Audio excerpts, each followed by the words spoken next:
Você já ouviu falar de plágio? Aposto que já. Mas você sabe exatamente o que é isso?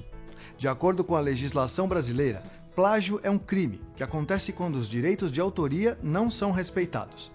E você tem ideia do que sejam direitos de autoria?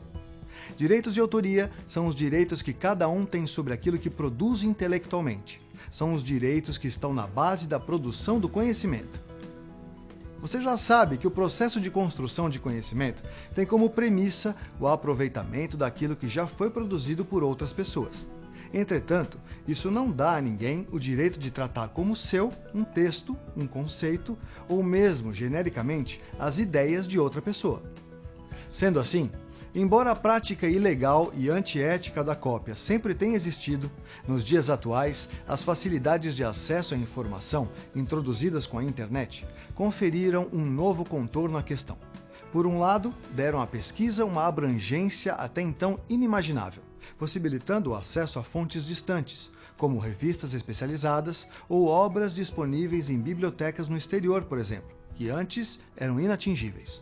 Por outro, passaram a permitir que a cópia ocorresse com maior frequência e de modo mais disseminado, porque agora ela se processa quase automaticamente, por meio dos comandos Ctrl+C, Ctrl+V.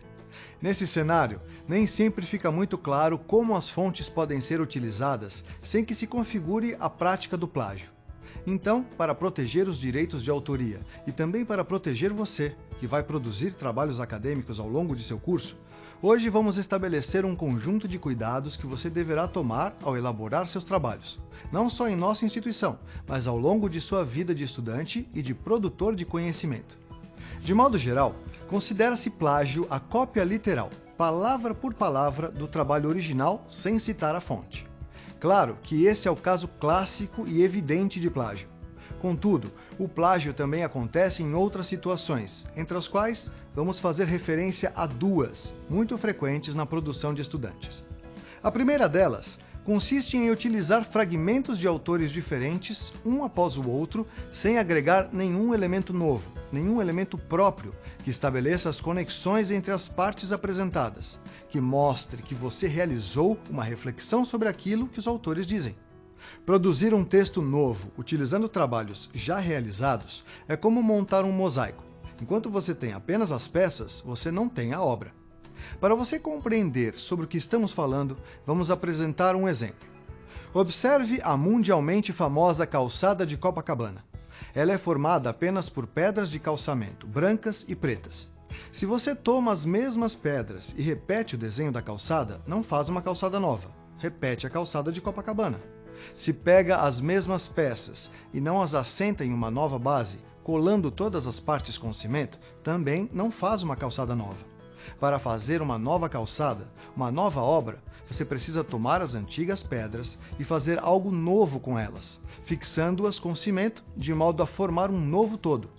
Só assim as velhas pedras passarão a ter um novo sentido.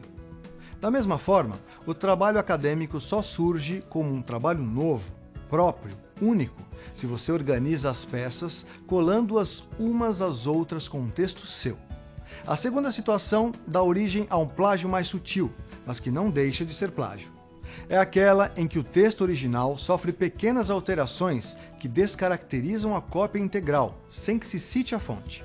O texto que surge desse tipo de procedimento constitui uma reescritura do texto original, preservando seu conteúdo, mesmo que com a alteração da forma. Todas essas situações configuram o plágio e dão ao autor plagiado até mesmo o direito de buscar judicialmente uma indenização. Portanto, fique atento. Para escapar ao plágio, siga o seguinte princípio geral. Quando você escrever um trabalho, é essencial que você deixe muito claro, na escrita, o que é criação sua e o que é criação de outras pessoas, para que o leitor consiga distinguir suas ideias daquelas que você colheu de outros autores. Por isso, para que os direitos de autoria estejam preservados, não basta que as obras utilizadas constem das referências bibliográficas. É imprescindível que o trabalho alheio esteja visível em seu texto como sendo de outra pessoa e não seu.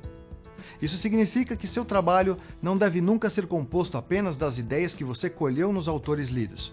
É preciso que seu texto demonstre sua reflexão sobre o assunto. Em outras palavras, É preciso, por um lado, que você apareça em seu trabalho e, por outro, que tudo que não seja seu esteja devidamente referenciado, tanto no corpo do texto quanto nas referências bibliográficas, mesmo que você não traga para seu texto citações literais do autor. Portanto, antes de escrever, tente elaborar seu pensamento de forma completa e coerente, construindo uma argumentação consistente. Em seguida, coloque suas ideias no papel, expondo-as de modo claro.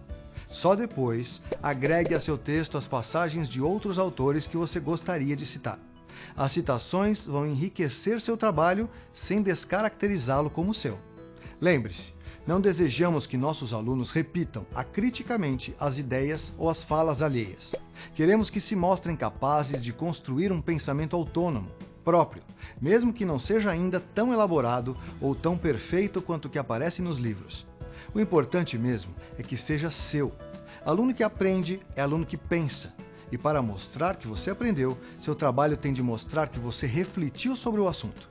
Quando você utiliza corretamente as formas de citar e de apresentar os autores que contribuíram para seu trabalho, demonstra seu compromisso com a honestidade e a justiça, além de seu respeito em relação a esses autores, em relação aos seus professores e, principalmente, em relação a você mesmo. E para comprovar o que dissemos, registramos aqui o endereço eletrônico da cartilha elaborada pela Universidade Federal Fluminense para a prevenção do plágio, na qual nos baseamos para realizar este vídeo.